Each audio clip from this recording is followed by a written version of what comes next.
পর পর step by step বা হিউম্যান রিপ্রোডাকশনের ক্ষেত্রে এই যে আমরা বলেছিলাম, দেখো আগের দিনে তার ছবিটাকে একটু দেখাই তাহলে। এইটা হচ্ছে স্পোটাম গুলোকে দেখানো হচ্ছে, স্পোটাম গুলো আলটিমেট যোগ হচ্ছে, মানে স্পোটাম থেকে এপিডিডাইমিস ভাস ডিফারেন্স এই যে টিউবটা বেরোচ্ছে, এই ভাস ডিফারেন্স গুলো যুক্ত হচ্ছে একটা নালীর সাথে। কোন নালীর সাথে? ইউরেটার। দেখো এখানে ইউরেটার বা ইউরারি ব্লাডারের সাথে যুক্ত হচ্ছে, এবং সেটা আলটিমেট যুক্ত হচ্ছে কোথায়? একটা লম্বা অংশের মধ্যে, এইটাকে বলা হচ্ছে কি পেনিস, এবং এইটা বাইরে বহির্জননাঙ্গ রূপে কাজ করে। তো এটা যাবো, তো তার আগে এই যে শুক্রাশয়ের গঠন আমরা আলোচনা করছিলাম, শুক্রাশয়ের এই ছবিটা অব্দি আগের দিনে দেখেছিলাম এই স্ট্রাকচারটা, এবং শুক্রাশয়ের টেম্পারেচার 2 থেকে 3 ডিগ্রি কম হয়, 2.5 ডিগ্রি, যাতে শুক্রাণু উৎপাদন প্রক্রিয়া ভালো হয়। এবারে আমরা দেখার চেষ্টা করব এই যে আমরা বলছি শুক্রাশয়, তার প্রস্থচ্ছেদ করলে কি কি গঠন দেখতে পাওয়া যায়, শুক্রাশয়ের প্রস্থচ্ছেদে কি কি গঠন দেখতে পাওয়া যায়, সেই জিনিসটাকে আমরা একটু দেখার চেষ্টা করব। তাই প্রত্যেকে একটু খাতাতে ছবিটা আঁকবো আমরা ক্লিয়ার হবে, মানে যাতে তোমাদের প্রত্যেকেরই সুবিধা হয় সেই রকমের একটা ছবি আঁকবো আমি, যাতে প্রত্যেকে আঁকতে পারি। তো প্রথম যতটা লেখা হয়েছিল তারপরে তুমি ছবিটা আঁকো, এবং তোমাদের আমি আবারও বলছি পরীক্ষার সময় যেগুলো করতে হবে সেগুলো পরে বলবো জায়গাটা। তাহলে ছবিটাকে প্রথম আঁকি। ছবিটা আঁকার জন্য প্রথম হচ্ছে আমাদের একটা আউটলাইন নিয়ে নিতে হবে, বা একটা জায়গাকে প্রথম বেছে নিতে হবে। এতটা জায়গা হয়তো আমরা বেছে নিলাম ছবিটার জন্য। এই ছবিটা কিন্তু পরীক্ষাতে পড়বেই, এটা হচ্ছে 5 নাম্বারের বেশি ইম্পর্টেন্ট। শুক্রাশয়ের আণবিক কণিক গঠন, ঠিক আছে, নিচে লিখে রাখো যে শুক্রাশয়ের প্রস্থচ্ছেদ বা মাইক্রোস্কোপিক ভিউ অফ টেস্টিস, মানে আমি তোমাকে বোঝাচ্ছি জায়গাটা, মাইক্রোস্কোপিক ভিউ, সবাই একটু অডিও মিউট করে রাখো বাবু, ভিউ অফ টেস্টিস মানে কি বলতো? আগের দিনে যেটা দেখেছিলাম যে শুক্রাশয়ের দৈর্ঘ্য বরাবর সেকশন করে দেখেছিলাম, আজকে শুক্রাশয়ের প্রস্থ বরাবর দেখবো, এবং সেমিনিফেরাস টিউবিউলটাকে কেটে দেখবো। সেমিনিফেরাস টিউবিউলটাকে কাটলে যে যে গঠনগুলো পাওয়া যায় সেটাকে আমি দেখাবার চেষ্টা করব। আমি তোমাদের জন্য সোজা করে দিচ্ছি ছবিটা একদম। আমরা এখানে দুটো গোল বলের মতো স্ট্রাকচার আঁকবো, ঠিক আছে? মানে আমি বলতে চাইছি সেমিনিফেরাস টিউবিউল যেটা প্রবেশ করেছিল, সেমিনিফেরাস টিউবিউলকে কাটবো। সেমিনিফেরাস টিউবিউলকে কাটলে আমরা কি পাবো? গোল গোল গলের মতো পাবো। কতগুলো পাবো? সেমিনিফেরাস টিউবিউল প্রত্যেকটা টেস্টিকুলার লবিউলের মধ্যে কতগুলো করে প্রবেশ করেছে তোমরা জানো? 1 থেকে 3টে। তাহলে সেকশন করলে কতগুলো দেখতে পাবো? 1 থেকে 3টে গোল গোল গলের মতো পাবো। 3টে আঁকতে গেলে প্রচুর সময় নষ্ট হবে, তার জন্য কি হচ্ছে একটা অর্ধেকটা একটা কমপ্লিট আমি দেখাবো তোমাকে ছবিটার মধ্যে, যাতে তোমাদের জিনিসটা সম্বন্ধে ক্লিয়ার হয়। এবার তাহলে প্রথম যে ছবিটার মধ্যে তোমরা দেখতে পাচ্ছ যখন আঁকবে, তাহলে এইটা হচ্ছে লেয়ার, বা এইটা হচ্ছে এই যে সেমিনিফেরাস টিউবিউল, এই গোলটা হচ্ছে সেমিনিফেরাস টিউবিউলকে বোঝাবে। আমি এই জায়গাটা প্রথম দাগ দিচ্ছি। এবারে সেমিনিফেরাস টিউবিউলটাকে আমি গোল করছি, প্রত্যেকে করো যেমন ভাবে আঁকছি আঁকো, দেখো সোজা লাগবে। বইয়ের মধ্যে বিভিন্ন ছবি দেওয়া আছে, তোমাদের আঁকতে অসুবিধা হবে, তাই আমি যেরকমটা আঁকছি সেরকমটা করার চেষ্টা করবে, প্রত্যেকেরই সুবিধা হবে। এবারে সেমিনিফেরাস টিউবিউলের এই প্রান্তে প্রাচীর দিক থেকে কিছু কোষ সৃষ্টি হবে। এই কোষগুলোকে বলা হবে সাটোরলি কোষ। এই কোষগুলোকে বলা হবে কি? সাটোরলি কোষ। ক্লিয়ার? সেমিনিফেরাস টিউবিউলের প্রাচীর গাঁথতে এরকম লম্বা লম্বি কিছু কোষের সৃষ্টি হবে, এগুলোকে বলা হবে কি? সাটোরলি কোষ। ক্লিয়ার? প্রত্যেকে এরকম ক্লিয়ার ভাবে ছবি এঁকে রাখো যেমন ভাবে বলছি। তাহলে সাটোরলি কোষ গেল। এবারে হচ্ছে জার্মিনাল এপিথেলিয়াম। জার্মিনাল এপিথেলিয়ামের উপরে আলটিমেট সৃষ্টি হবে কিছু কোষ, যেগুলো বলা হবে স্পারমাটোগোনিয়াম। একদম ক্লিয়ার করে আমি কালার চেঞ্জ করে আঁকছি যাতে তোমাদের প্রবলেম না হয়, যাতে প্রত্যেকে বুঝতে পারি আমরা।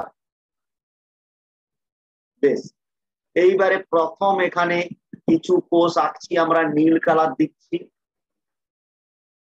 এইগুলোর নাম হচ্ছে স্পারমাটোগোনিয়াম, মানে এইগুলো থেকে শুক্রাণু মাতৃকোষ বলা হয়। মানে সাটল্লি কোষের এই যে প্রাচীর গাত্রে যে কোষগুলো রয়েছে, যেটা জার্মিনাল এপিথেলিয়ামের উপরে অবস্থান করছে, সেগুলোকে বলা হচ্ছে কি, সেগুলোকে নীল নীল গুলোকে আমরা পয়েন্টিং করলাম, এই যে নীল যেগুলো আঁকলাম। এখানেও সেরকম ক্লিয়ার ভাবে প্রত্যেককে আঁকো, তোমাদের মিশে যাবে। তোমরা দু রকমের পেন ব্যবহার করে এখন আঁকো, যাতে তোমাদের সুবিধা হয় পরবর্তীকালে বুঝতে। হলো, এবারে এই জার্মিনাল এপিথেলিয়ামের উপরে তৈরি হলো স্পারমাটোগোনিয়াম। এই স্পারমাটোগোনিয়াম কোষগুলো বিভাজিত হয়ে তৈরি করবে প্রাইমারি স্পারমাটোসাইট। প্রাইমারি স্পারমাটোসাইটের উপরে সৃষ্টি হবে সেকেন্ডারি স্পারমাটোসাইট। সেকেন্ডারি স্পারমাটোসাইটের উপরে তৈরি হবে স্পারমাটিড, তারপরে তৈরি হবে স্পারমাটোজোয়া। তাহলে সেইগুলো আমরা পরপর আনবো। তাহলে এইগুলো গেল স্পারমাটোগোনিয়াম। স্পারমাটোগোনিয়ামের উপর সৃষ্টি হবে প্রাইমারি স্পারমাটোসাইট। এইগুলো কালার দিয়ে আমি বোঝাবার চেষ্টা করছি, তোমাদের এরকম করে আঁকতে হবে, কোনো রাস্তা নেই, গোল গোল বলের মতো করে ক্লিয়ার করে, কিচ্ছু নেই, ছবিটা একদম সোজা ছবি, কিন্তু সময় নিয়ে একটু শিখে নাও। এইটা পরীক্ষাতে পড়ে বসে আছে, আমি আবারও বলছি, প্রতি বছর অল্টারনেটিভলি এই কোশ্চেনটা পড়েই কিন্তু, এবং এই কোশ্চেনটা সবেতে ইম্পর্টেন্ট।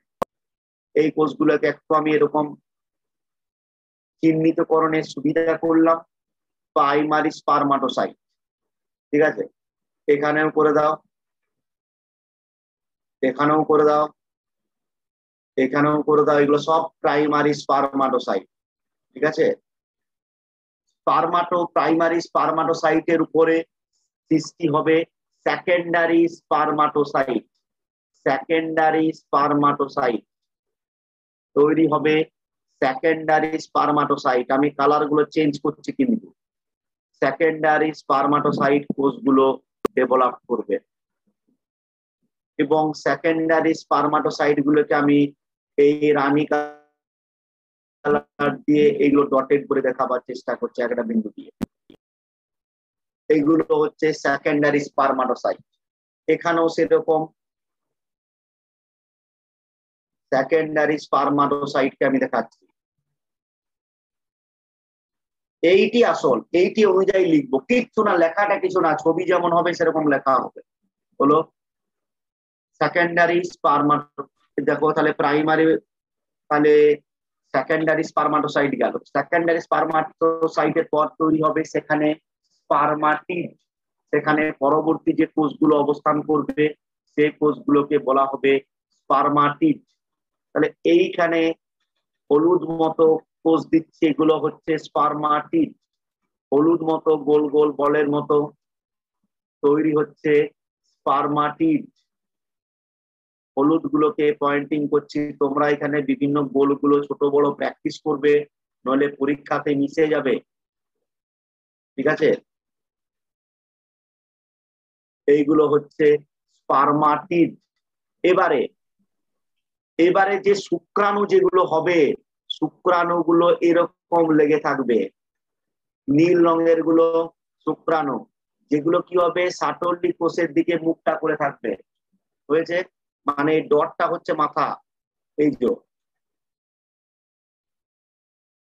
এইগুলো হচ্ছে কি শুক্রাণু। তাহলে এগুলো দেখানো হলো। এবারে টোটাল যে সেকশনটা, তার মানে সেকশনটার মধ্যে দেখানো হচ্ছে টেস্টিকুলার লবিউল, টেস্টিকুলার লবিউল, আর এগুলো সাটল্লি কোষের সেকশন হচ্ছে। তাহলে টেস্টিকুলার লবিউল এবং হচ্ছে বিভিন্ন গুচ্ছাকারে বিভিন্ন কোষ দেখা যায়। আর একটা এই যে এখানে যেমন আমি গুচ্ছাকারে কিছু কোষ দেখতে পাবো, এইরকম এরকম ব্রাঞ্চ অফ কোষ দেখা যাবে।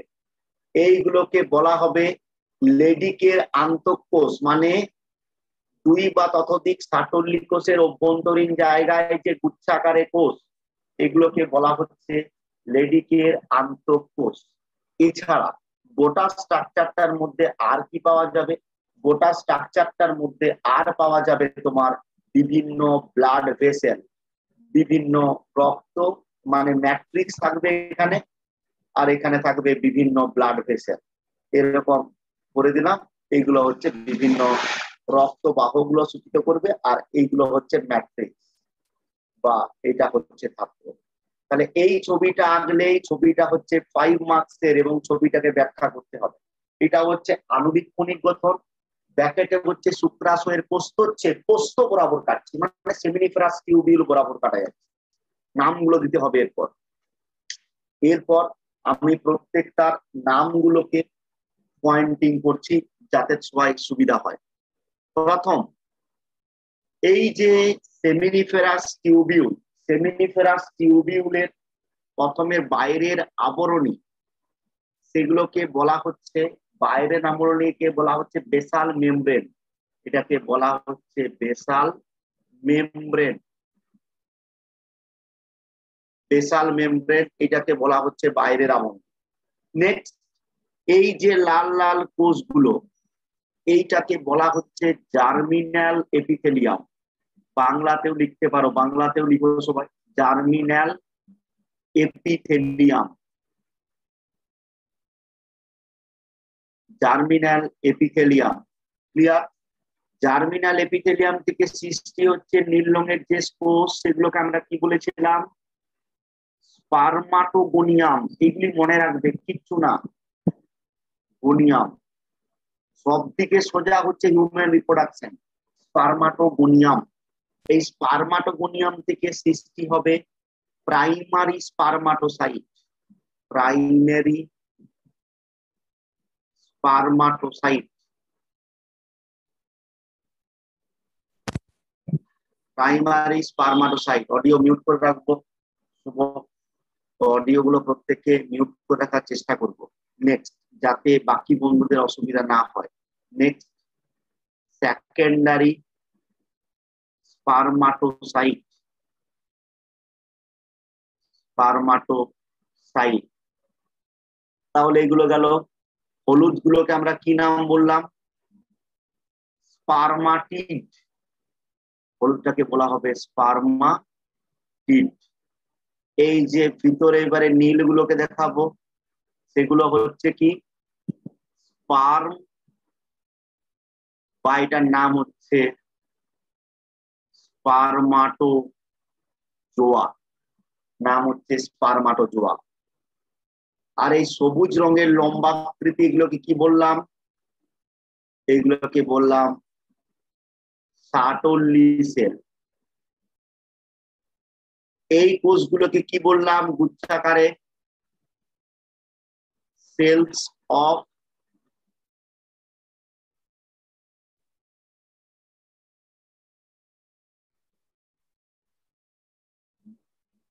সেলস অফ লেডিক, লেডিকের আন্তঃকোষ। বাকি এই তরলটাকে কি বললাম? ম্যাট্রিক্স হলো। এইগুলোকে কি পয়েন্টিং করলাম? ব্লাড, ব্লাড ভেসেলস, রক্তবাহ। ক্লিয়ার? তাহলে এইটি গেল আমাদের মূল শুক্রাশয়ের যে আণবিক কণিক গঠন। শুক্রাশয়ের আণবিক কণিক গঠন তোমাদেরকে দেখানো হলো। এটা পরীক্ষার জন্য মোস্ট ইম্পর্টেন্ট, এবং আবারও বলছি পরীক্ষা পারপাসে এটা খুবই গুরুত্বপূর্ণ। এবং শুক্রাশয়ের আণবিক কণিক গঠন বিভিন্ন জায়গায় পরীক্ষায় পড়েছে, এবং এই সিকোয়েন্সটা খুব ইম্পর্টেন্ট। আশা করি প্রত্যেকে ছবিটা আঁকতে পেরেছি। এবারে ছবি অনুযায়ী আমরা ব্যাখ্যা করব। শুক্রাশয়ের যে আণবিক কণিক গঠন বা প্রস্থচ্ছেদের গঠন, বা এটাকে বলা হচ্ছে হিস্টোলজিক্যাল ভিউ, বা একে বলা হচ্ছে যে শুক্রাশ মানে মানে শুক্র উৎপাদক নালিকা বরাবর শুক্রাশয়ের প্রস্থচ্ছেদ, সমস্ত কিছু এইটা। এবার একটা লিখে রাখ যে শুক্রাশয়ের প্রস্থচ্ছেদ গঠনে, শুক্রাশয়ের প্রস্থচ্ছেদ গঠনে, এই ছবিটা সম্বন্ধে লিখবো। শুক্রাশয়ের প্রস্থচ্ছেদ গঠনে শুক্র উৎপাদক নালিকা অভ্যন্তরীণ অঞ্চল, শুক্র উৎপাদক নালিকার অভ্যন্তরীণ অঞ্চল, শুক্রাশয়ের প্রস্থচ্ছেদের গঠনে শুক্র উৎপাদক নালিকার অভ্যন্তরীণ অঞ্চল সুস্পষ্টভাবে পরিলক্ষিত হয়, সুস্পষ্টভাবে পরিলক্ষিত হয়, সুস্পষ্টভাবে পরিলক্ষিত হয়। এবারে আমি বললাম শুক্রাশয়ের প্রস্থচ্ছেদের গঠনে শুক্র উৎপাদক নালিকা অভ্যন্তরীণ গঠন সুস্পষ্টভাবে পরিলক্ষিত হয়, অভ্যন্তরীণ গঠন সুস্পষ্ট হবে। আমরা এই ছবিটার মধ্যে কি দেখতে পাচ্ছি ভালো করে বোঝো আগে, কারণ আমি বলি লেখার থেকেও হচ্ছে ম্যাটেরিয়ালটার থেকে বোঝা আগে দরকার। কারণ আমার কাছে হচ্ছে হিউম্যান রিপ্রোডাকশন প্রত্যেক বছরই প্রত্যেক ছেলেরা ক্লাসে একদম নিখুঁত ভাবে বুঝে গেছে এবং রেডি করেছে, এবং তোমার জয়েন্টেও কোনো অসুবিধা হবে না নিটে। তাহলে হচ্ছে এই ছবিটাতে আমরা কি দেখতে পাচ্ছি, প্রশ্ন হচ্ছে একদম সেমিনিফেরাস টিউবিউলের ভিতরটা দেখতে পাচ্ছি কি পাচ্ছি না? এটাই তো সেমিনিফেরাস টিউবিউলের ভিতরে গোল গোল বলগুলো স্পষ্ট ভাবে দেখতে পাচ্ছি তো। তাহলে ওটাই বললাম সেমিনিফেরাস টিউবল বা শুক্র উৎপাদক নালিকার অভ্যন্তরীণ গঠন সুস্পষ্টভাবে পর্যবেক্ষণ করা যায়। হয়েছে? বেশ, শুক্র উৎপাদক নালিকার এবারে লিখবো, দিয়ে 1 2 3 4 5 করে লিখে যাও পয়েন্ট দিয়ে। শুক্র উৎপাদক নালিকার পরিধি বরাবর অবস্থান করছে, শুক্র উৎপাদক নালিকার পরিধি বরাবর অবস্থান করছে, শুক্র উৎপাদক নালিকার পরিধি বরাবর অবস্থান করছে। কি অবস্থান করছে গো? পরিধি বরাবর সর্বশেষ কে লেয়ারটা রয়েছে, কোন লেয়ার রয়েছে সর্বশেষ? বেসাল মেমব্রেন, বা এটাকে বলবো কি বেসমেন্ট মেমব্রেন, বা কি বলবো ভিত্তিকলা।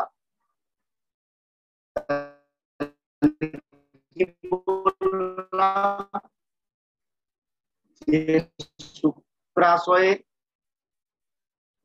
বা কি লিখেছে বলো, ভাষাটা একবার বলো। মেমব্রেন, বেসমেন্ট মেমব্রেন,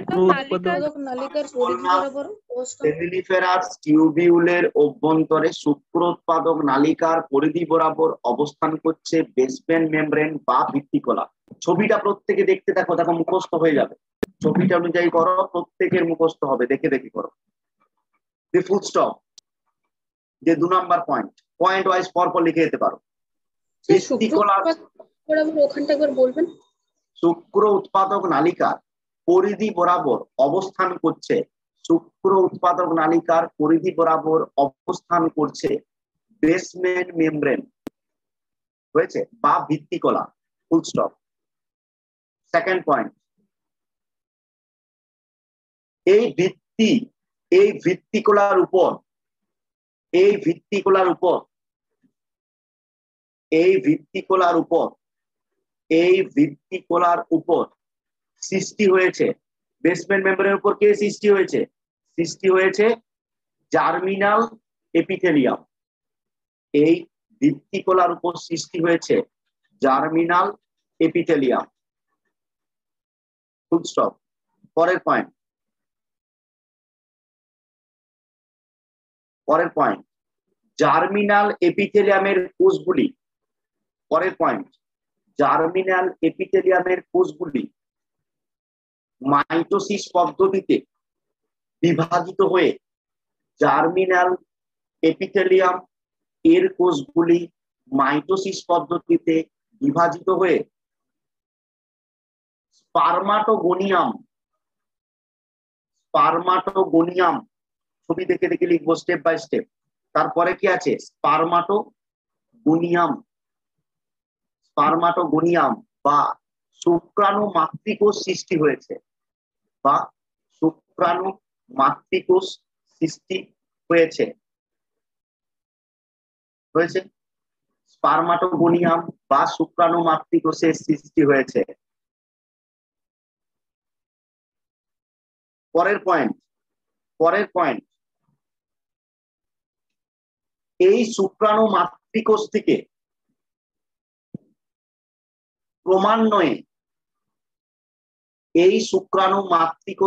ক্রমান্বয়ে primary spermatocyte, secondary spermatocyte, spermatid আমি বললাম এই শুক্রাণু মাতৃকোষ থেকে ক্রমান্বয়ে প্রাইমারি স্পারমাটোসাইট, সেকেন্ডারি স্পারমাটোসাইট, স্পারমাটিড ও স্পারমাটোজোয়া সৃষ্টি হয়েছে। স্পারমাটোজোয়া সৃষ্টি হয়েছে, কিছুই না, ছবি দেখে দেখে পর পর স্তরগুলোকে বললাম, আশা করি প্রত্যেকে বুঝতে পারছি। স্পারমাটোগোনিয়াম থেকে কে সৃষ্টি হচ্ছে? প্রাইমারি স্পারমাটোসাইট, দেন সেকেন্ডারি স্পারমাটোসাইট, দেন স্পারমাটিড, দেন স্পারমাটোজোয়া। পর পর পর পর সৃষ্টি, যত বারবার না লিখে হলো, সৃষ্টি হয়েছে। নেক্সট, এবারে পরের পয়েন্ট, শুক্র উৎপাদক নালিকা। শুক্র উৎপাদক নালিকা, একদম বুঝে বুঝে লিখতে। শুক্র উৎপাদক নালিকা জার্মিনাল এপিথেলিয়াম থেকে সৃষ্ট হওয়া, শুক্র উৎপাদক নালিকার জার্মিনাল এপিথেলিয়াম থেকে সৃষ্ট, শুক্র উৎপাদক নালিকার জার্মিনাল এপিথেলিয়াম থেকে সৃষ্ট লম্বাকৃতি একক একক কোষগুলিকে, লম্বাকৃতি একক একক কোষগুলিকে সাটরলি কোষ বলে। কোষগুলিকে সাটরলি কোষ বলে।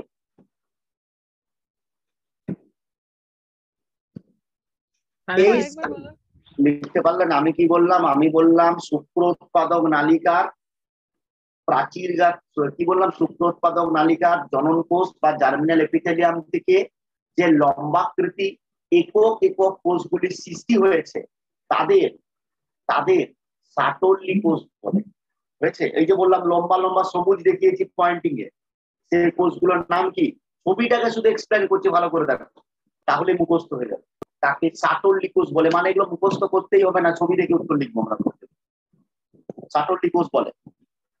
এই সাটরলি কোষগুলি,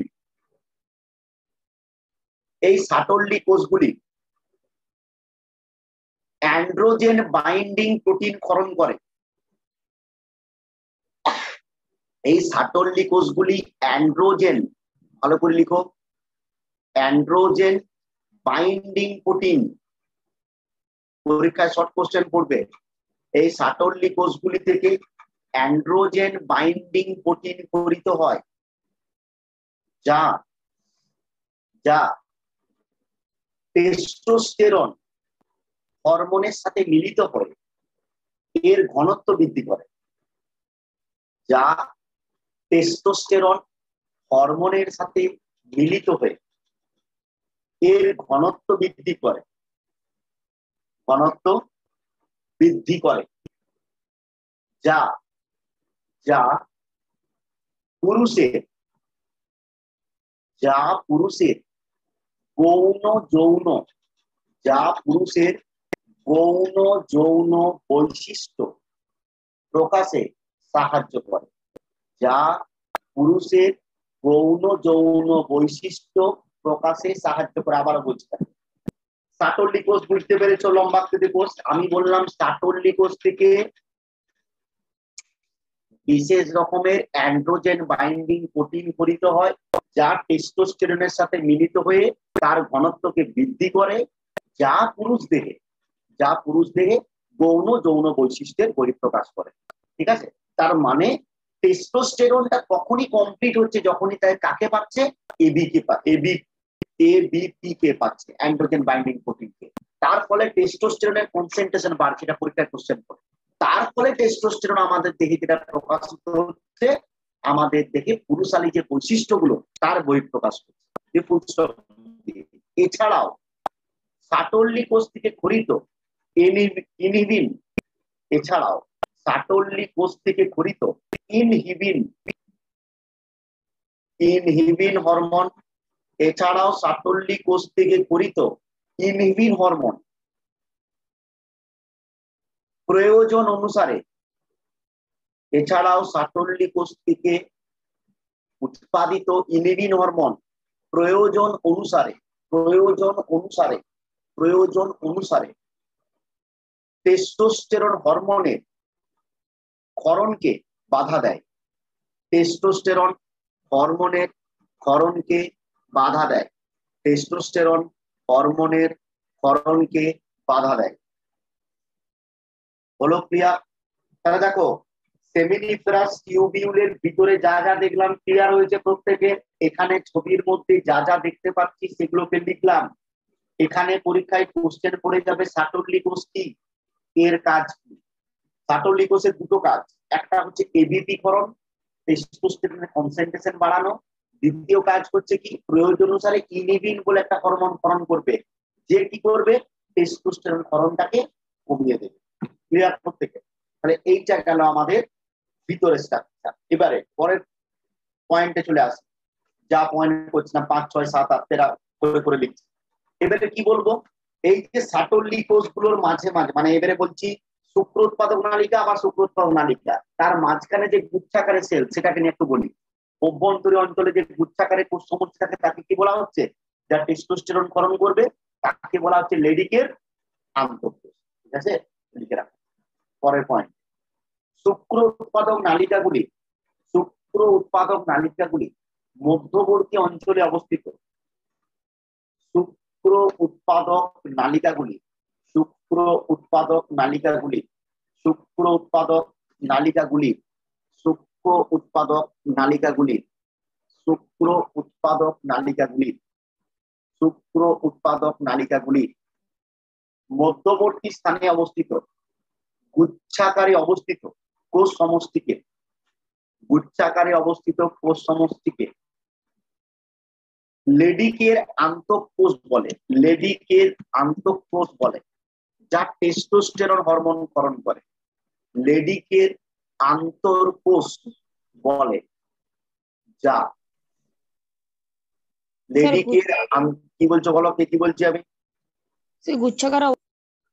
গুচ্ছাকারে অবস্থিত কোষ সমষ্টিকে লেডিকের আন্তঃকোষ, পয়েন্টিং করেছে যে, লেডিকের আন্তঃকোষ বলে, এবং এটি থেকে টেস্টোস্টেরন খরিত হয়, এবং এটি থেকে টেস্টোস্টেরন খরিত হয়। ক্লিয়ার প্রত্যেকের? হলো। নেক্সট, পরের পয়েন্ট। তাহলে কি অসুবিধা হলো বললো আবার? স্যার লাস্ট লাইনটা আরেকবার বলুন। যা টেস্টোস্টেরন ক্ষরণ করে লেডিকের আন্তঃকোষ দিয়ে কি খরিত হয়, ছোট থেকে পড়েছো, যা টেস্টোস্টেরন হরমোন ক্ষরণ করে। তাহলে আমার গুচ্ছাকারে কোষগুলো গেল, ভিতরের স্ট্রাকচার গুলো। এবারে ছবিটার মধ্যে কি কি বলা হয়নি আর, ম্যাট্রিক্স। এই যে টেস্টিকুলার লবিউলের মধ্যে যে তরলের মধ্যে শুক্র উৎপাদক নালিকাগুলো ভেসে আছে, তাকে আমরা কি বলবো, ম্যাট্রিক্স বলবো। আর ম্যাট্রিক্স এর মধ্যে ভেসে আছে কি, বিভিন্ন রক্তনালী। পরের পয়েন্ট, লাস্ট পয়েন্ট, টেস্টিকুলার লবিউলের, টেস্টিকুলার লবিউলের অভ্যন্তরীণ যে তরলের মধ্যে, টেস্টিকুলার লবিউলের অভ্যন্তরীণ, টেস্টিকুলার লবিউল এর অভ্যন্তরীণ যে তরলের মাধ্যমে, যে তরলের মধ্যে শুক্র উৎপাদক নালিকাগুলি, শুক্র উৎপাদক নালিকাগুলি, শুক্র উৎপাদক নালিকাগুলি, শুক্র উৎপাদক নালিকাগুলি, শুক্র উৎপাদক নালিকাগুলি অবস্থান করে, তাকে ম্যাট্রিক্স বা ধাত্র বলে, তাকে ম্যাট্রিক্স বা ধাত্র বলে। এবং এই ধাত্রের মধ্যে বিভিন্ন রক্তনালী অবস্থান করে, এবং এই ধাত্রের মধ্যে বিভিন্ন রক্তনালী অবস্থান করে, এবং এই ধাত্রের মধ্যে বিভিন্ন রক্তনালী অবস্থান করে, এই ধাত্রের মধ্যে বিভিন্ন রক্তনালী অবস্থান করে। তাহলে দেখো ক্লিয়ার, শুক্রাশয়ের প্রস্থচ্ছেদ করে যে ছবিটা পেলাম, সেই ছবিটার মধ্যে যা যা দেখতে পেলাম লিখতে পেরেছি। দেখো প্রত্যেকটা পয়েন্টিং লিখে দিয়েছি, যতগুলো নামকরণ এটা হচ্ছে কি বলছো বলো বা স্যার, এই পয়েন্ট আরেকবার বলবেন, সাদার দাগেরটা। ম্যাট্রিক্স আমি বললাম টেস্টিকুলার লবিউলের মধ্যে, টেস্টিকুলার লবিউলে যে তরলের মধ্যে, টেস্টিকুলার লবিউলে যে তরলের মধ্যে শুক্র উৎপাদক নালিকাগুলি অবস্থান করে, শুক্র উৎপাদক নালিকাগুলি অবস্থান করে তাদের ম্যাট্রিক্স বলে। এই ম্যাট্রিক্স বা ধাত্রের মধ্যে রক্তনালীও অবস্থান করে। এই রক্তনালী, এই ম্যাট্রিক্স বা ধাত্রের মধ্যে রক্তনালীও অবস্থান করে। ছবিটার সাথে মিলিয়ে পড়বে, প্রত্যেকটা জায়গা কভার করেছি। তাহলে এখনো পর্যন্ত আমার আলোচনা চলছে ওইটাই, টেস্টিসে আলোচনা চলছে। প্রথমে স্কোটাম করলাম, স্কোটামের পর প্রবেশ করেছি টেস্টিসে। টেস্টিসের স্ট্রাকচারটাই বলেছিলাম আগের দিন, দৈর্ঘ্য ছেদ করে পর। আজকে বলছি প্রস্থচ্ছেদ করে পর। হলো, তাহলে টেস্টিস অব্দি ক্লিয়ার। আর ওইদিকে আমরা টেস্টিসের ভিতরে স্ট্রাকচার দেখে নিলাম, শুক্র উৎপাদক নালিকা দেখেছি। তারপরে আছে ওই নালিকাগুলো থেকে বেরোবে রেটিনাস্টিস, ভাসা ডিফারেন্সিয়া, ভাস ডিফারেন্স দিয়ে সেটা কতদূর অব্দি করে রেখেছি আমরা, এপিডিডাইমিস অব্দি।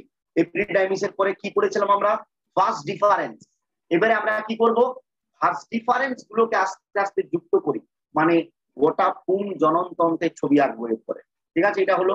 এরপরে এখন কিছু লিখতে হবে না, এরপরে ছবি চলে আসি। পরীক্ষার সময় কি লিখবে সেটা পরের কথা। এবারে হচ্ছে পুং জননতন্ত্রের একটা কমপ্লিট ছবি আঁকবো। মানে কোন ছবিটা বলতো, আমি তোমাকে স্ক্রিনে শো করছি ছবিটা একবার, দাঁড়াও আমি স্ক্রিন শেয়ার বন্ধ করি, দেখবে ছবিটা আমি ফোকাস করছি তোমাদের। হ্যাঁ, এই ছবিটা আমাদেরকে আঁকতে হবে, এই ছবিটা আমাদেরকে আঁকতে হবে। এই ছবিটা কি হচ্ছে, এই ছবিটাকে আমি একটু সিম্পলিফাই করে এঁকে দিচ্ছি। এই ছবিটা আমরা প্রত্যেকে আঁকবো। ঠিক আছে, ক্লিয়ার প্রত্যেকের? চলে আসি, ছবিটাকে আমি সংক্ষেপে আঁকাই।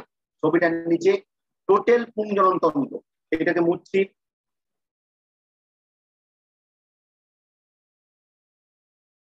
ঠিক আছে,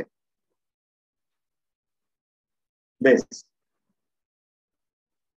এবারে চলে আসি। টোটাল ছবিটাকে আঁকতে হবে। টোটাল ছবিটাকে আঁকতে হলে কি করতে হবে, প্রথম আমাদের দরকার হচ্ছে প্রথমেই যে দুপাশে টেস্টিস গুলোকে আগে এঁকে নেবো। তাহলে প্রথম কাজ কি হবে, আমাদের দুপাশে টেস্টিস গুলোকে এঁকে নেবো।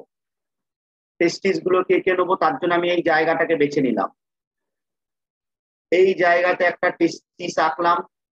ক্লিয়ার করে আঁকো প্রত্যেকে, এগুলো অভ্যাস, কিন্তু ক্লাসে ছাড়া কোনো রাস্তা নেই।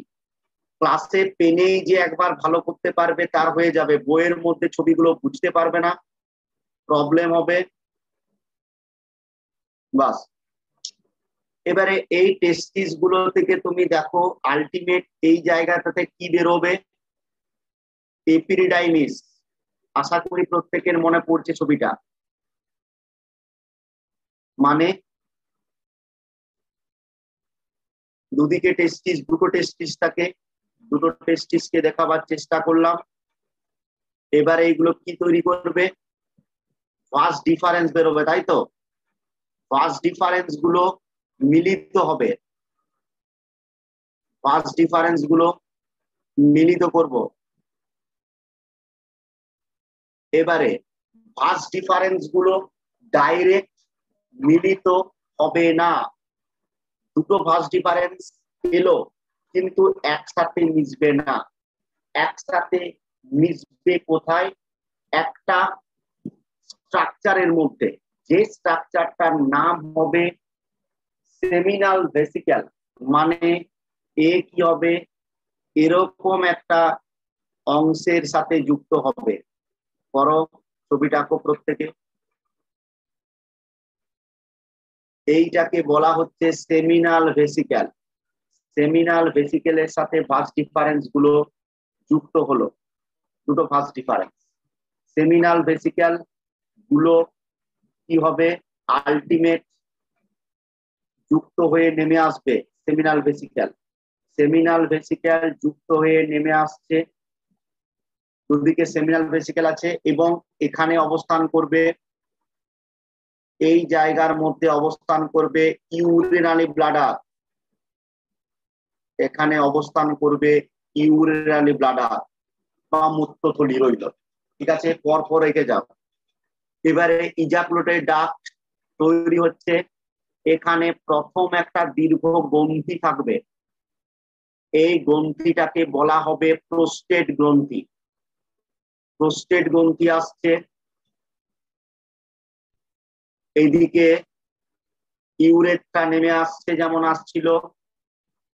এইখানে কি থাকবে, এইখানে আরো দুটো গ্রন্থি থাকবে, এইগুলোকে বলা হবে কাউপার গ্রন্থি।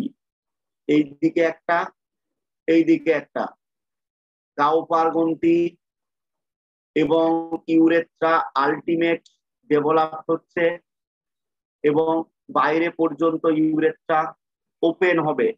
এবারে এই যে শেষ প্রান্ত, এই শেষ প্রান্ত এই জায়গাটাতে তৈরি করবে পেনিস, বা এই জায়গাতে হবে এক্সটার্নাল জেনিটিয়ালা, অর্থাৎ অবস্থান করবে পেনিস বা শিশ্ন। এইটা হচ্ছে একটা পুংজননতন্ত্রের ডায়াগ্রামেটিক ছবি। তাহলে ক্লিয়ার ভাবে প্রত্যেকে করি, ধীরে ধীরে যেমন আঁকলাম, যারা সাথে সাথে এঁকেছি হয়ে গেছে। এইগুলোতে এরকম প্রকোষ্ঠ দিতে পারো যদি কেউ পারি, না পারলে না দেবো। পরীক্ষাতে সহজেই এটা পড়ে না, কোনো টেনশন নাই, ছবিটা সহজেই ছবিটা পড়বে না তোমাদের, ঠিক আছে?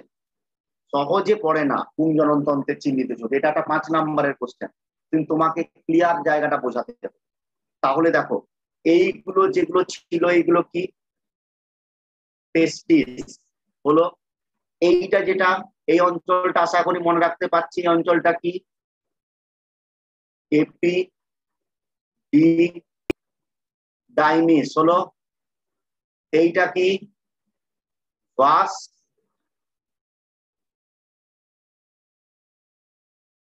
ডিফারেন্স হলো।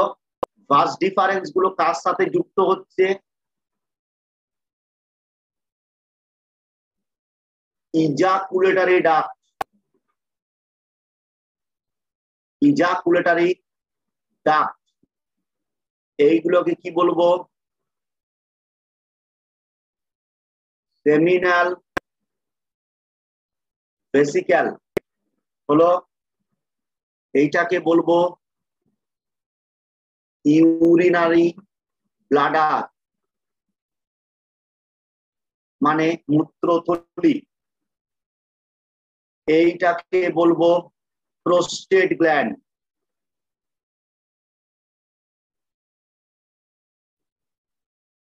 Prostate gland. এটাকে করব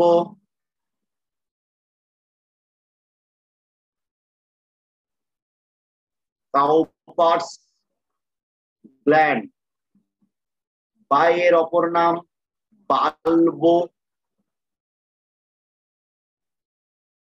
ইউরেথ্রাল গ্ল্যান্ড, বালবো ইউরেথ্রাল গ্ল্যান্ড, ঠিক আছে, বা কাউপার গ্ল্যান্ড। আর সর্বশেষ এইটাকে বলা হচ্ছে কি পেনিস বা এক্সটার্নাল জেনিটালা। হয়েছে? তাহলে এইটা হচ্ছে পুংজননতন্ত্রের ছবি, এইটা হচ্ছে পুংজননতন্ত্রের ছবি। মানে হচ্ছে ছবির নিচে যদি নাম না থাকে কোনো নাম্বার পাবে না। Mail reproductive system, mail reproductive system বা পুংজননতন্ত্রের একটা ছবি। পুংজননতন্ত্রকে সেকশন করে আমরা যেগুলো পেলাম একদম ক্লিয়ার ভাবে রেডি করতে হবে কিন্তু প্রত্যেককে। বইয়ের মধ্যে বিভিন্ন জটিল ছবি আছে, কোনো প্রয়োজন নেই, একদম সিস্টেমেটিক ওয়েতে যেমন করিয়েছি ছবি অনুযায়ী লিখবো। দেখো প্রত্যেকের মুখস্থ হয়ে যাবে, এরপর ছবি অনুযায়ী আমরা লেখার চেষ্টা করবো, ঠিক আছে? বেশ, তাহলে হয়েছে প্রত্যেকের, আশা করি ছবি হয়ে গেছে। তাহলে আমরা কোনখান থেকে লিখবো, লাস্ট আমাদের লেখা আছে কতটা বলো তো, এপিডিডাইমিস অব্দি লেখা ছিল ওইদিকে, তাই তো? কারণ তারপরে মাঝখানে সেকশন করে দেখলাম। তাহলে এবারে চলে আসি, তাহলে পরপর যেমন দেখছিলাম, এবার লিখে রাখো ভাস ডিফারেন্স। এবার লিখে রাখো ভাস ডিফারেন্স। এই এপিডিডাইমিসের কোন অঞ্চল থেকে ভাস ডিফারেন্স সৃষ্টি হচ্ছে, কোন এপিডিডাইমিস থেকে, দেখি কে বলতে পারে?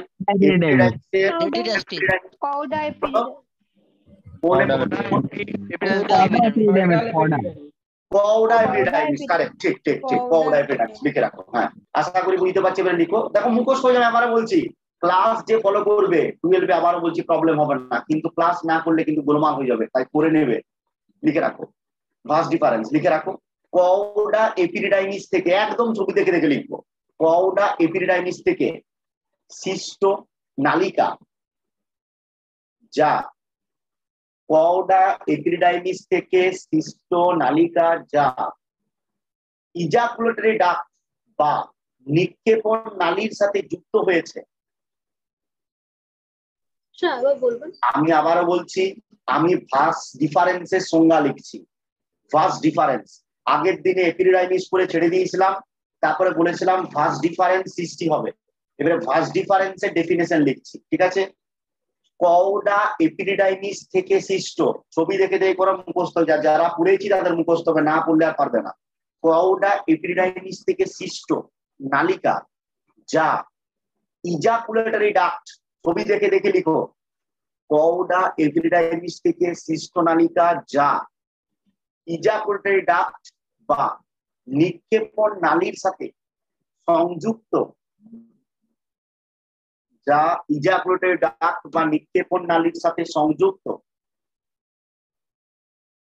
এবং যেটি এপিডিডাইমিস অঞ্চল থেকে শুক্রাণুর পরিবহনে সাহায্য করে, এবং যেটি এপিডিডাইমিস অঞ্চল থেকে শুক্রাণুর পরিবহনে সাহায্য করে, তাকে ভার্স ডিফারেন্স বলে। এপিডিডাইমিস অঞ্চল থেকে শুক্রাণুর পরিবহনে সাহায্য করে, তাদের ভার্স ডিফারেন্স বলে। ক্লিয়ার হলো? দেখো নাম ডেফিনেশন থেকে বুঝতে পারবে। তাহলে কওডা এপিডিডাইমিস থেকে যে নালীটা সৃষ্টি হচ্ছে, যা কার সাথে যুক্ত হয়েছে, ভালো করে দেখো, ভার্স ডিফারেন্স গুলো যুক্ত হচ্ছে কার সাথে? Ejaculatory duct. ছবিটা দেখো ভালো করে, ছবিটা প্রত্যেকে দেখো, এই যে অঞ্চলটা, ক্লিয়ার? কোথায় যুক্ত হচ্ছে? ইজাকুলেটরি ডাক্টের সাথে। এই দেখো ইজাকুলেটরি ডাক্ট হেডিং দিয়েছি, মানে কি এর বাংলা হচ্ছে নিক্ষেপণ নালীর সাথে সংযুক্ত হয়েছে, যা এপিডিডাইমিস থেকে শুক্রাণুটাকে পরিবহন করে নিয়ে আসে, তাকে আমরা কি বলবো? Ejaculatory duct. তাহলে ইজাকুলেটরি ডাক্ট জিনিসটা পর্যন্ত গেল। এবারে কি করতে হবে?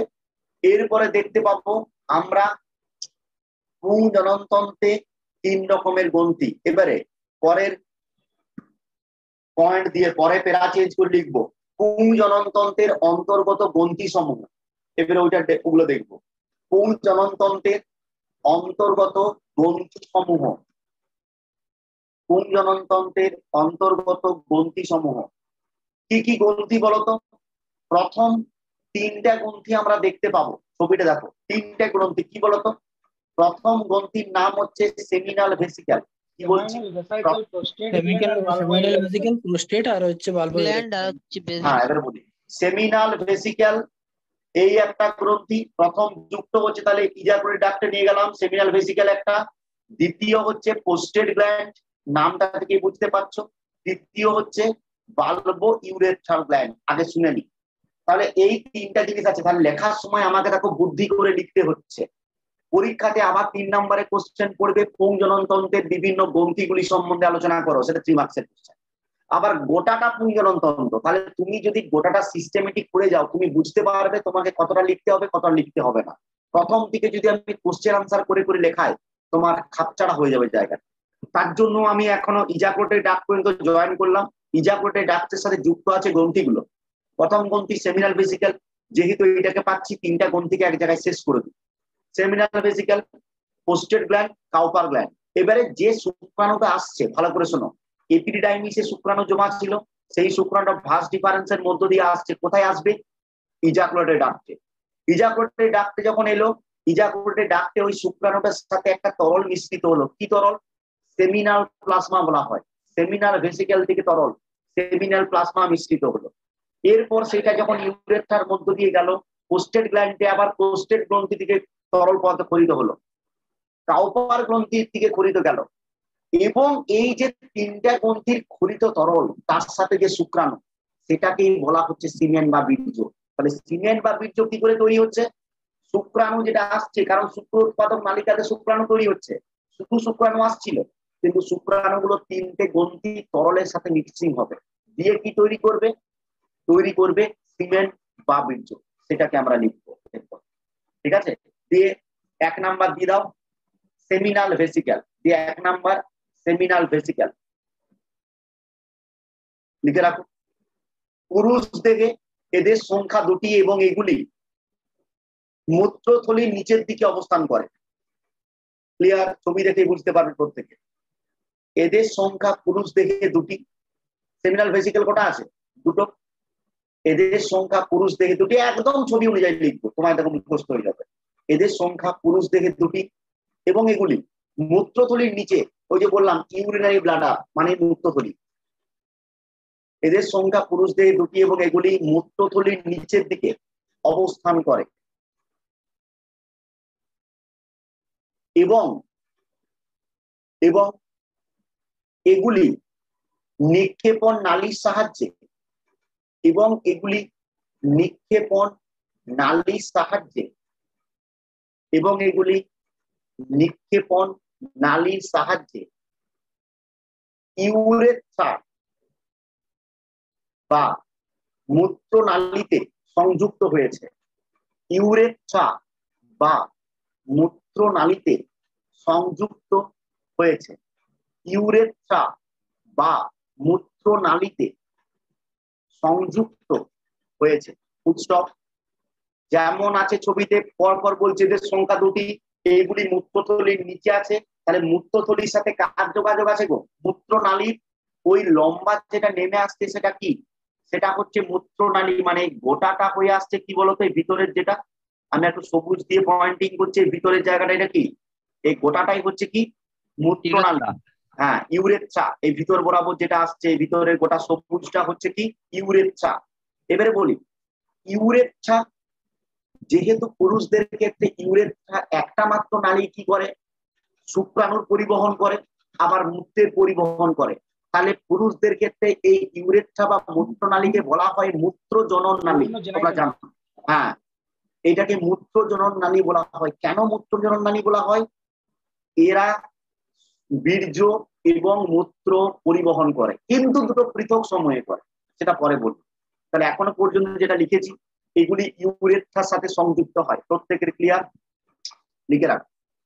এই গ্রন্থি থেকে ক্ষরিত পদার্থ ফ্রুক্টোজ, এই গ্রন্থি থেকে ক্ষরিত পদার্থ ফ্রুক্টোজ, ভালো করে করবে এগুলো। এই গ্রন্থি থেকে ক্ষরিত পদার্থ ফ্রুক্টোজ, কমা তঞ্চনকারী প্রোটিন, কমা তঞ্চনকারী প্রোটিন, তঞ্চনকারী প্রোটিন এবং প্রোস্টাগ্ল্যান্ডিন হরমোন অবস্থান করে। এই গ্রন্থি থেকে ক্ষরিত পদার্থ ফ্রুক্টোজ, তঞ্চনকারী প্রোটিন এবং প্রোস্টাগ্ল্যান্ডিন হরমোন ধারণ করে। প্রোস্টাগ্ল্যান্ডিন হরমোন ধারণ করে। তাহলে সেমিনাল প্লাজমা থেকে ওই যে আমার সেমিনাল ভেসিকেল যেটা, সেখান থেকে যে ক্ষরিত হচ্ছে, আমি বললাম এই গ্রন্থি থেকে ক্ষরিত পদার্থ হলো ফ্রুক্টোজ, তঞ্চনকারী প্রোটিন মানে বিভিন্ন তঞ্চিত হওয়া প্রোটিন এবং প্রোস্টাগ্ল্যান্ডিন হরমোন অবস্থান করে। ফুলস্টপ। তঞ্চনকারী প্রোটিনের উপস্থিতির জন্য, ফুলস্টপ দিয়ে লিখবো, তঞ্চনকারী প্রোটিনের উপস্থিতির জন্য সিমেন্ট বা বীর্য বাহ্যিক পরিবেশে উন্মুক্ত হলে তা তঞ্চিত হয়ে যায়। বলবো তঞ্চনকারী, তারপরে তঞ্চনকারী প্রোটিনের উপস্থিতির জন্য, তঞ্চনকারী প্রোটিনের উপস্থিতির জন্য সিমেন্ট বা বীর্য বাহ্যিক পরিবেশে উন্মুক্ত হলে তঞ্চিত হয়। বাহ্যিক পরিবেশে উন্মুক্ত হলে তঞ্চিত হয়, এটা মনে রাখবে। কেন?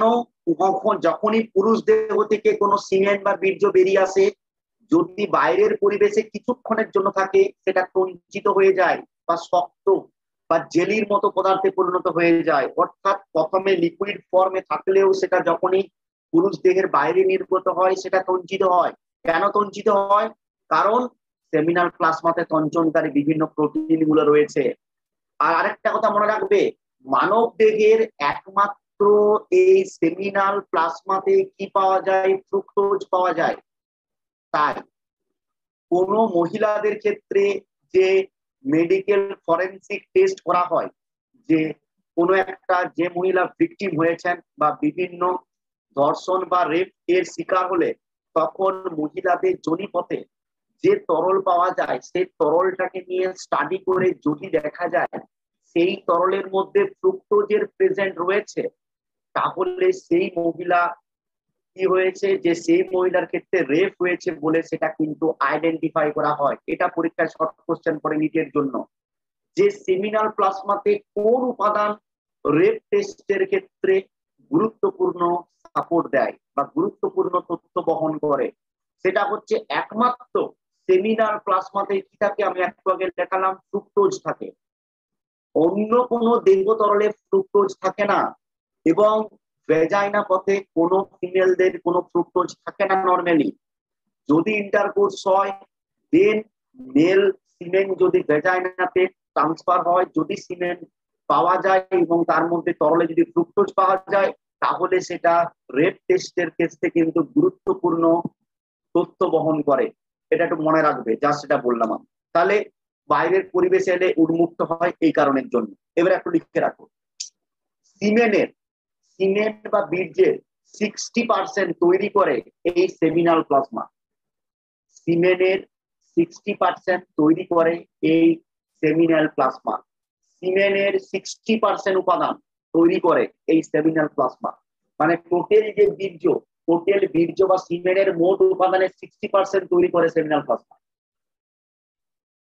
60% তৈরি করে সেমিনাল প্লাজমা। এই সেমিনাল প্লাজমা পিএইচ 7.4 থেকে 7.5। এই সেমিনাল প্লাজমার পিএইচ মনে রাখবে, এগুলো একদম দারুণ ভাবে করবে। এই সেমিনাল প্লাজমার পিএইচ 7.4 থেকে 7.5, অর্থাৎ ক্ষারধর্মী,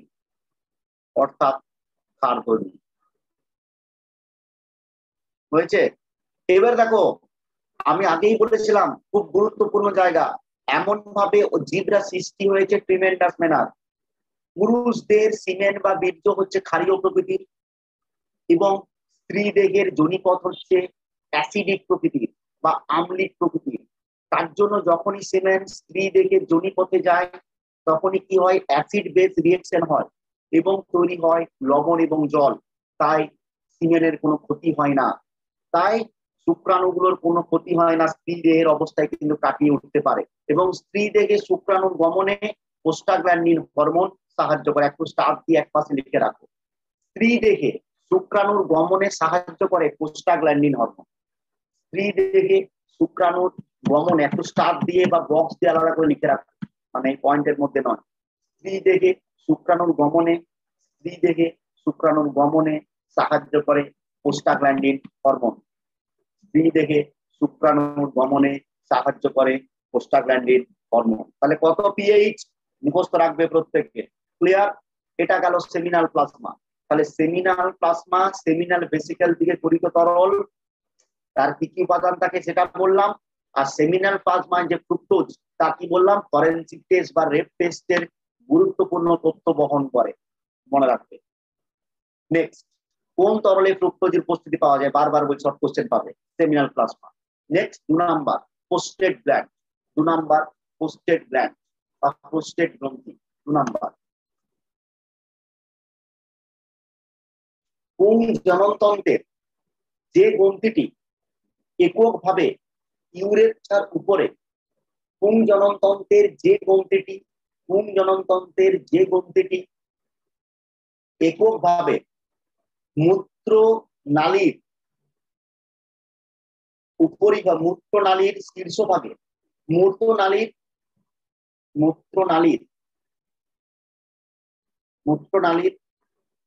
আমি বললাম কোন জননতন্ত্রের যে একক গ্রন্থিটি মূত্রনালীর সাথে সংযুক্ত থাকে, মূত্রনালীর সাথে সংযুক্ত থাকে, সংযুক্ত থাকে তাকে প্রোস্টেট গ্রন্থি বলে।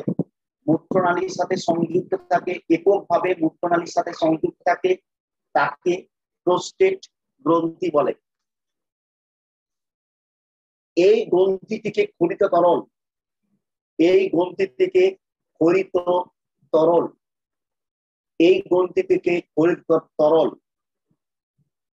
25% বীর্যের মূল উপাদান প্রস্তুত করে।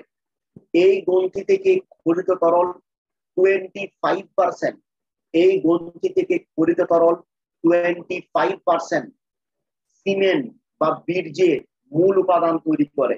সিমেন্ট বা বীর্যের মূল উপাদান তৈরি করে। 60% তৈরি করলো সেমিনাল প্লাজমা, 25% করলো প্রোস্টেট গ্ল্যান্ডের ক্ষরিত উপাদান। লিখে রাখ। এই গ্রন্থির ক্ষরিত তরলে, এই গ্রন্থির ক্ষরিত তরলে সাইট্রিক অ্যাসিড থাকায়, এই গ্রন্থির ক্ষরিত তরলে সাইট্রিক অ্যাসিড থাকায় এর পিএইচ 6.5 এর মতো হয়। এই গ্রন্থির ক্ষরিত তরলে সাইট্রিক অ্যাসিড থাকায় এর পিএইচ 6.5 হয়, 6.5 হয়। এছাড়াও অ্যালকালাইন ফসফেটেজ নামক উৎসেচক পাওয়া যায়। এছাড়াও অ্যালকালাইন ফসফেটেজ উৎসেচকও পাওয়া যায়। এছাড়াও অ্যালকালাইন ফসফেটেজ উৎসেচকও পাওয়া যায়। পরীক্ষায় বারবার কোশ্চেন করবে অ্যালকালাইন ফসফেটেজ কোন গ্রন্থি থেকে পাওয়া যায় বা কোন গ্রন্থির ক্ষরিত তরলে অ্যালকালাইন ফসফেটেজ থাকে। সেটা হবে কি প্রোস্টেট গ্ল্যান্ড। এবং প্রোস্টেট গ্ল্যান্ড কেমন থাকবে? সিঙ্গেল থাকবে। প্রোস্টেট গ্ল্যান্ডের কন্ট্রিবিউশন কত? সিমেন্ট তৈরির জন্য 25%, এর পিএইচ কত? 6.5। কেন? সাইট্রিক অ্যাসিড থাকে। ক্লিয়ার? এবং অ্যালকালাইন ফসফেটেজ থাকে। একদম মুখস্থ করে নেবে, কিন্তু আমি আবার বলছি এর বাইরে কোনো কিছু দরকার হবে না, কিন্তু যেগুলো করাচ্ছি একদম সুন্দরভাবে রেডি করবে প্রত্যেকে। আবার বলছি, কি বলছো? অ্যালকালাইন কি বললেন স্যার নামটা? অ্যালকালাইন ফসফেটেজ, অ্যালকালাইন ফসফেটেজ লিখে দিচ্ছি। অ্যালকালাইন, অ্যালকালাইন মানে ক্ষারীয়, phosphatase, phosphatase, alkaline phosphatase. Clear প্রত্যেকে? অ্যালকালাইন ফসফেটেজ উৎসেচক থাকে। এবারে চলে 3 নাম্বার, বাল্বো ইউরেথ্রাল গ্ল্যান্ড বা Cowper gland. Bulbourethral gland বা Cowper gland, bulbourethral gland বা কাউপার গ্ল্যান্ড লিখে রাখবে। প্রোস্টেট গ্রন্থির নিচে, প্রোস্টেট গ্রন্থির নিচে মূত্রনালীর উভয় পাশে, মূত্রনালীর উভয় পাশে ক্ষুদ্র আকৃতির, ক্ষুদ্র আকৃতির গ্রন্থিগুলিকে বাল্বো ইউরেথ্রাল গ্রন্থি বলে। গ্রন্থিগুলিকে বাল্বো ইউরেথ্রাল গ্রন্থি বলে। এই গ্রন্থির ক্ষরিত তরল ক্ষারীয় প্রকৃতি, এই গ্রন্থির ক্ষরিত তরল ক্ষারীয় প্রকৃতি, এই গ্রন্থির ক্ষরিত তরল, এই গ্রন্থির ক্ষরিত তরল, এই গ্রন্থির ক্ষরিত তরল ক্ষারীয় প্রকৃতি। তাহলে ভালো করে ভাবো, একমাত্র ব্যতিক্রম দেখালো কে? Prostate gland. Clear? Prostate gland acidic, কিন্তু ওভারঅল সিমেন্টটা হওয়া উচিত কি? ক্ষারীয়। দেখো প্রথমেরটা ক্ষারীয় ছিল seminal plasma, bulbourethral gland কেমন? ক্ষারীয়। তাহলে এই ক্ষারীয় গুলো মিশ্রিত হয়ে যখন অ্যাসিডিক থাকে না, মিশ্রিত হয়ে কি তৈরি করছে? ক্ষারীয় সিমেন্ট তৈরি করছে। ঠিক আছে, এটা মনে রাখবে। এবারে পেরা চেঞ্জ করে একটু লিখে রাখবো, পেরা চেঞ্জ করে সেমিনাল প্লাজমা, পেরা চেঞ্জ করে সেমিনাল প্লাজমা। এখন কোশ্চেন জিজ্ঞেস করবে না স্যার কোশ্চেন কি পড়বে, লিখো, তুমি নিজেই বুঝতে পেরে যাবে কোশ্চেন, আমি সব আলোচনা করবো। সেমিনাল প্লাজমা কোমা প্রোস্টেট গ্রন্থি, সেমিনাল প্লাজমা প্রোস্টেট গ্রন্থি এবং কাউপার গ্রন্থি থেকে ক্ষরিত তরলের সাথে সেমিনাল প্লাজমা প্রোস্টেট গ্রন্থি ও কাউপার গ্রন্থি থেকে নিঃসৃত তরলের সাথে কাউপার গ্রন্থি থেকে নিঃসৃত তরলের সাথে মিশ্রিত তরলের সাথে মিশ্রিত তরলের সাথে মিশ্রিত তরলের সাথে শুক্রাণু মিশ্রিত হয়ে যে বিশেষ উপাদান প্রস্তুত করে, শুক্রাণু মিশ্রিত হয়ে যে বিশেষ উপাদান সৃষ্টি করে তাকে সিমেন বা বীর্য বলে। এটা শর্ট কোশ্চেন পড়বে, সিমেন বা বীর্য কি? আমি বললাম সেমিনাল প্লাজমা, প্রোস্টেট গ্রন্থি এবং কাউপার গ্রন্থি থেকে ক্ষরিত তরল এর সাথে শুক্রাণু মিলিত হয়ে যে বিশেষ উপাদান প্রস্তুত করে তাকে সিমেন বা বীর্য বলে। মানে শুক্রাণু এবং এই তরলগুলো মিলে বলা হচ্ছে কি? সিমেন। শুক্রাণু মিশ্রিত হয়ে উপাদানকে, শুক্রাণু মিশ্রিত উপাদানকে সিমেন বা বীর্য বলে, সিমেন বা বীর্য বলে। এবারে কাজ, এইটার কাজ কি? এবারে পরীক্ষাতে পড়বে সিমেন কি, এর কাজ কি? তাহলে একই সাথে লিখে যাবো, আলাদা করে নিশ্চয়ই লেখাবো না কোশ্চেন। কাজটা কি? এ কি হবে? স্পার্মের সঞ্চালনকে সাহায্য করে, মানে স্পার্মের সাঁতার কাটতে লিখে রাখো। এটি স্পার্মের, এটি শুক্রাণু সঞ্চালনে, এটি শুক্রাণু সঞ্চালনে বা এটি শুক্রাণু সঞ্চালনে সাহায্য করে, 1 নাম্বার কাজ। এটি শুক্রাণু সঞ্চালনে সাহায্য করে, 1 নাম্বার। 2 নাম্বার কাজ, স্ত্রী দেহের আম্লিক অবস্থা থেকে, স্ত্রী দেহের আম্লিক অবস্থা থেকে শুক্রাণুকে ক্ষতির হাত থেকে রক্ষা করে। স্ত্রী দেহে শুক্রাণুকে ক্ষতির হাত থেকে রক্ষা করে। হলো, এই দুটি হচ্ছে সিমেনের কাজ। সিমেন বা বীর্যের দুটি কাজ। এক হচ্ছে এই সিমেন বা বীর্য আছে বলে স্পার্ম গুলো ইজিলি মুভমেন্ট করতে পারছে, সাঁতার কাটতে পারছে। আর হচ্ছে স্ত্রী দেহের মধ্যে যখন যাচ্ছে অ্যাসিডিক কন্ডিশন, তার ক্ষতির হাত থেকে স্পার্মটাকে বাঁচাচ্ছে। এইটা হচ্ছে তার, এটা কার কাজ? এটা হয়ে গেল আলটিমেট গ্রন্থি 3টার কাজ। এরপরে কিটা পড়তে হবে নিশ্চয়ই বুঝতে পারছো, কিটা বাদ গেল। এরপর আমাদের আলোচনা করতে হবে পুংজনতন্ত্রের কোন পার্টটা, পরপর দেখো পড়ে যাচ্ছে। এরপর পড়তে হবে ইউরেথ্রা বা মূত্রনালী, তাই না? ইউরেথ্রা, এবারে চলে এসো। ইউরেথ্রা বা মূত্রনালী হেডিং দাও, ইউরেথ্রা বা মূত্রনালী, ইউরেথ্রা বা মূত্রনালী। এবারে হেডিং দেখো, পরপর সিস্টেমটি পড়ে যাচ্ছে। কিন্তু এই চ্যাপ্টারটা এমন একটা গল্প, এই গল্পটাকে কেটে কেটে আমি যদি ভাগ করে দিই কোশ্চেন আকারে পারবে না। আমি যে সিস্টেমে পড়াচ্ছি তুমি দেখবে পড়ার পরে অবধারিত প্রত্যেকের মুখস্থ হয়ে যাবে। হ্যাঁ, সব দিকে সোজা লাগবে হিউম্যান রিপ্রোডাকশন। আমি আবার বলছি, টার্মগুলো জটিল, প্রথমবারে জটিল লাগবে, কিন্তু পড়তে পড়তে এত সোজা মনে হবে। এবং দেখবে এমন কোনো এমসিকিউ নেই যেটা পারবে না, এই সমস্ত এমসিকিউ পারবে। এখানে মজার জায়গা হচ্ছে এটাই। 12 চ্যাপ্টার গুলো কনসেপচুয়াল, বারবার বলছি, পুরোটাই ছবি দেখে মুখস্থ করবে। আমিও দেখো, আমি এত মুখস্থ বলছি কেন? ছবি দেখে, আমি শুধু ছবি দেখে মনে রাখছি জায়গাটা। তোমাদেরও কাজ হচ্ছে ছবি দেখে মনে রাখো, ছবি দেখে পরীক্ষায় লিখতে, বাস হয়ে গেল। তাহলে ইউরেথ্রা বা মূত্রনালী লিখে রাখো। হ্যাঁ, প্রোস্টেট গ্রন্থির অঞ্চল থেকে পেনিস বা শিশ্ন পর্যন্ত বিস্তৃত নালীটিকে প্রোস্টেট গ্রন্থি থেকে সৃষ্ট হয়ে পেনিস বা শিশ্ন, তালেবস্যই রশ্মি, তালেবস্যই মূর্ধন্যয়, পেনিস বা শিশ্ন পর্যন্ত বিস্তৃত নালীটাকে ইউরেথ্রা বা মূত্রনালী বলে।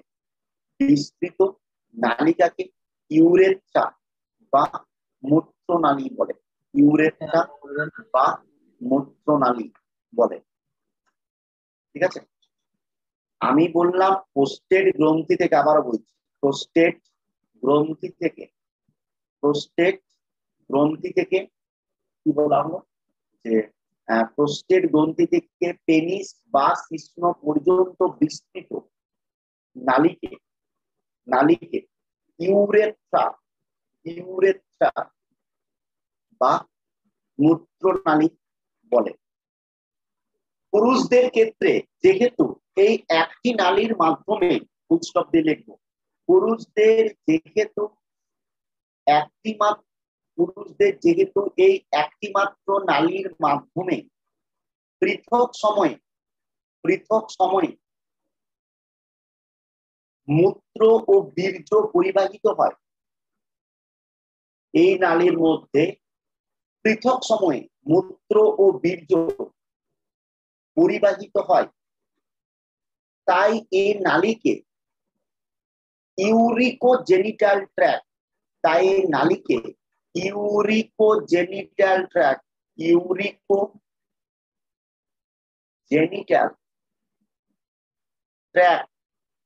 বা মূত্র জনন নালী বলে, বা মূত্র জনন নালী বা মূত্র জনন নালী বলে, বা মূত্র জনন নালী বলে, বা মূত্র জনন নালী বলে। ক্লিয়ার?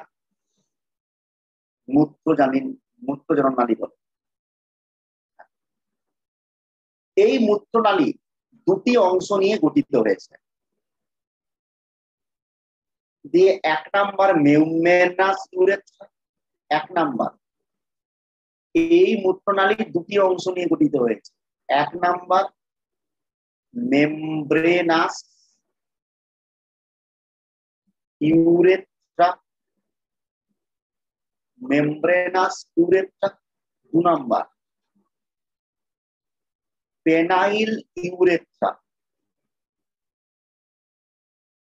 মেমব্রেনাস ইউরেথ্রা মানে যেটা মেমব্রেন দ্বারা আবৃত আছে, আর পেনাইল ইউরেথ্রা মানে পেনিসের অভ্যন্তরভাগে যে ইউরেথ্রা ঢুকেছে। ঠিক আছে, এগুলো লিখতে হবে না, দুটি অংশ নিয়ে গঠিত। ঠিক আছে, মেমব্রেনাস ইউরেথ্রা ও পেনাইল ইউরেথ্রা। এবং এটি সর্বশেষ উন্মুক্ত হয়েছে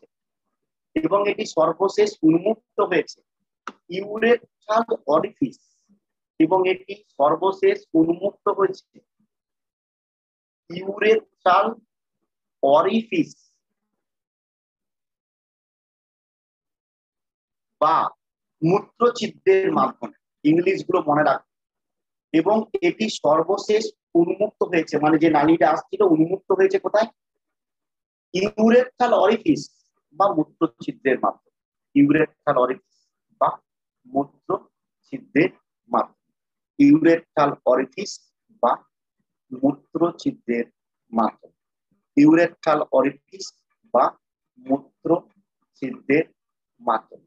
ইউরেথ্রাল অরিফিস বা মূত্রছিদ্রের মাধ্যমে বা মূত্রছিদ্রের মাধ্যমে। অরিফিস বা মূত্রছিদ্রের মাধ্যমে।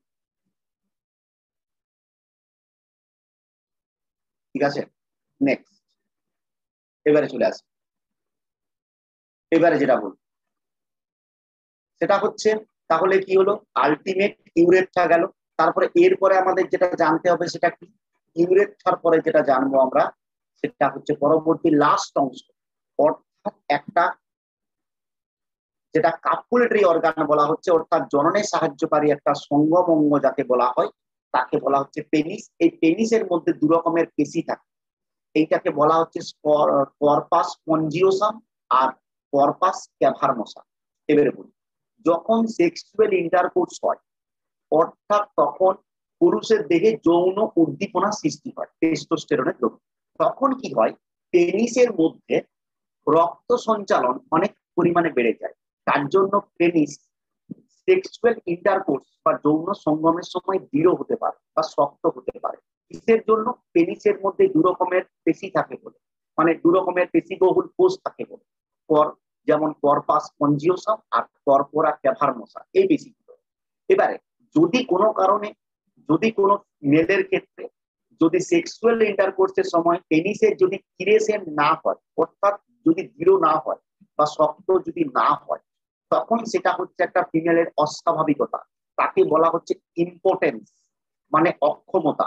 ইম্পোটেন্স বা অক্ষমতা বলা হয় যখন সেক্সুয়াল ইন্টারকোর্সের সময় ফিমেল মানে মেল বডিতে কি হবে, যে যৌন উদ্দীপনা সৃষ্টি হলেও যদি এই পেনিসের কিছু এই যে কোষগুলো রয়েছে মাসেল গুলো যদি দৃঢ় না হয় তখন তাকে বলা হবে ইম্পোটেন্স। তো যাই হোক, তো এবারে পেনিস একটা পাতলা পর্দা দিয়ে আস্তরণ থাকে এবং পেনিসের বাইরের আবরণটাকে বলা হচ্ছে ফোরস্কিন। পেনিসের বাইরের আস্তরণটাকে বলা হচ্ছে ফোরস্কিন এবং পেনিসের যে শীর্ষভাগের অঞ্চল, তো পেনিসের শীর্ষভাগের অঞ্চলটা, পেনিসের শীর্ষভাগের যে অঞ্চল সেই অঞ্চলটা একটু ফোলা আকৃতি বিশিষ্ট হয়ে থাকে। তো এই ফোলা আকৃতি বিশিষ্ট যে অঞ্চল হয়ে থাকে এইটাকে বলা হচ্ছে গ্ল্যান্স পেনিস। অর্থাৎ পেনিসের শীর্ষভাগের সম্মুখ ভাগের যে শক্ত অঞ্চল বা ফোলা অঞ্চল এটাকে বলা হচ্ছে গ্ল্যান্স পেনিস। পরীক্ষাতে বারবার বিভিন্ন জায়গায় কোশ্চেন করবে গ্ল্যান্স পেনিস কি।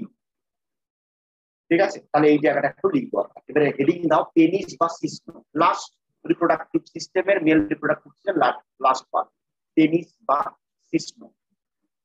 লিখে রাখো পুরুষ দেহে সঙ্গমে সাহায্যকারী গুরুত্বপূর্ণ অঙ্গটি হলো পেনিস বা শিশ্ন।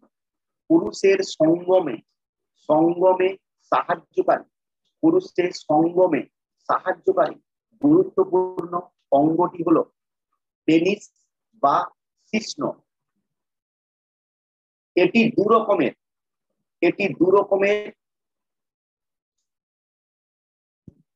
কলা নিয়ে গঠিত হয়। দু রকমের কলা নিয়ে গঠিত হয় হাইফেন দিয়ে লিখে রাখো কর্পাস স্পঞ্জিওসাম। লিখে দিচ্ছি কর্পাস স্পঞ্জিওসাম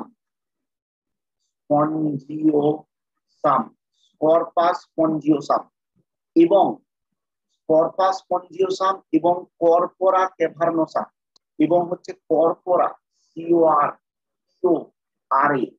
ক্যাভার্নোসা। নামগুলি দারুণ মুখস্থ করবে। কর্পাস স্পঞ্জিওসাম এটি দু রকমের কোষ নিয়ে গঠিত হয়, কলা নিয়ে গঠিত হয়। ঠিক আছে, দু রকমের কলা নিয়ে গঠিত হয়। লিখে রাখো কর্পাস স্পঞ্জিওসাম এবং কর্পোরা ক্যাভার্নোসা এবং কর্পোরা দু রকমের কলা নিয়ে গঠিত হয়। এটি দু রকমের কলা নিয়ে গঠিত হয়। যে হাইফেন কর্পাস স্পঞ্জিওসাম এবং কর্পোরা ক্যাভার্নোসা দিয়ে ফুল স্টপ দিয়ে যৌন সঙ্গমের সময় পেনিস বা শিশ্নের মধ্যে পেনিস বা শিশ্নের মধ্যে রক্ত সংবহন মাত্রা অধিক পরিমাণে বৃদ্ধি পায়। যৌন সংবহনকালে পেনিস বা শিশ্নের মধ্যে রক্ত সংবহন মাত্রা বৃদ্ধি পায় এবং এই কলাগুলি দৃঢ় হয়ে ওঠে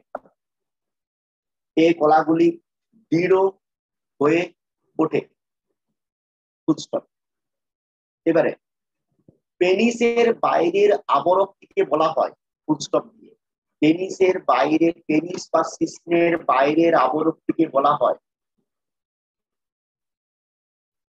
ফোরস্কিন। পেনিসের বাইরের আবরণটিকে বলা হয় পেনিসের বাইরে বা শিশ্নের বাইরের আবরণটিকে বলা হয় ফোরস্কিন এবং শিশ্নের সম্মুখ ভাগে ফোলা অংশকে গ্ল্যান্স পেনিস বলে।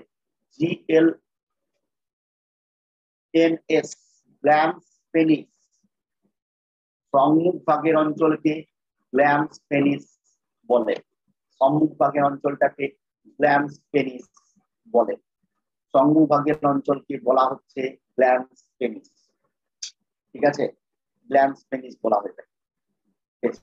এবারে তোমাকে বলি, তাহলে আমরা টোটাল যে স্ট্রাকচার সেটা দেখলাম, অর্থাৎ মেল রিপ্রোডাক্টিভ সিস্টেম, আলটিমেট পুংজননতন্ত্রে দেখো সমস্ত স্ট্রাকচার আলোচনা করলাম এখনো পর্যন্ত। পুংজননতন্ত্রের আলটিমেট পর স্টেপ বাই স্টেপ সব বললাম। প্রধান জনন অঙ্গ হচ্ছে শুক্রাশয়। শুক্রাশয়টা কার মধ্যে আছে? স্পোটামের মধ্যে আছে। স্পোটামের ছবি বলেছি, স্ট্রাকচার একটু বলেছি। স্পোটামের 3টা স্তর, তারপরে শুক্রাশয়ের গঠন বলেছি, শুক্রাশয়ের রেডিটেস্টিস, ভাষা ডিফারেন্সিয়া, ভাস ডিফারেন্স, এপিডাইমিস পর্যন্ত শুক্রাশয়ের অংশ, সেটা বাহ্যিক বলেছি। তার সাথে সাথে কি বলেছি, অন্তর্নিহিত গঠন বলেছি, সেমিনিফেরাস টিউবুল সেকশন করে। তারপরে বলেছি ভাস ডিফারেন্স, তারপরে বলেছি কি বলতো, ভাস ডিফারেন্সের পর seminal vesicle, ejaculated duct, seminal vesicle থেকে চলে এলাম কোথায়, পোস্টেড গ্ল্যান্ড, পোস্টেড গ্ল্যান্ড থেকে কি বললাম, কাউপার গ্ল্যান্ড, এবং তারপরে বললাম কি ইউরেথ্রা, ইউরেথ্রাকে বললাম মূত্রজনন নালী। ইউরেথ্রা শেষ প্রান্তে তৈরি হলো কি পেনাইল ইউরেথ্রা, মানে যেখানে পেনিস অবস্থান করছে, পেনিস বা সিস্ট।